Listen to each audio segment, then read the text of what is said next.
nyal cha ko bin in ku mon ina bule ke me ko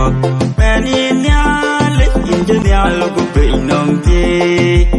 ya ga dum ku ya ma da ka wa on chi re bidit ne ke ko ke ye ke tu winde ya du pung da ka rai ko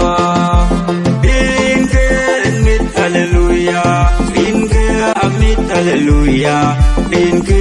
me, Abu Kayadu,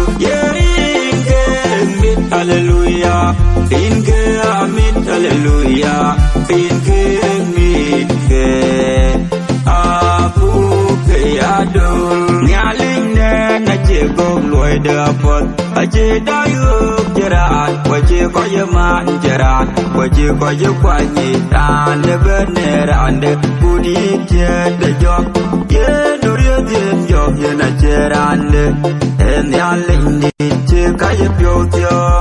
in mid, hallelujah, in mid, hallelujah, in mid, Abu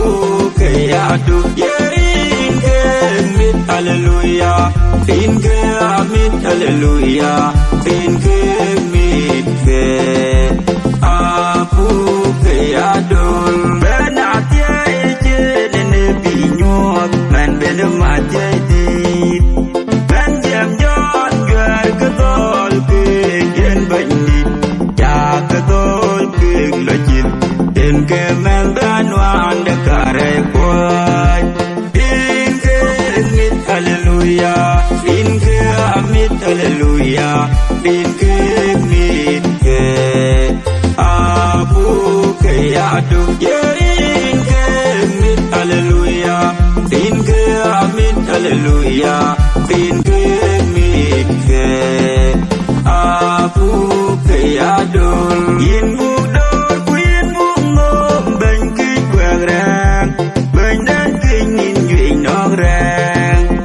You bungot and you lose go begalo lumia, O Malaika, go dim the Polignal, the Meling and the way. In mid hallelujah, in mid hallelujah, in mid Abu Kayadu, in mid hallelujah, in mid hallelujah, in Abu Kayadu, in hallelujah, in hallelujah, in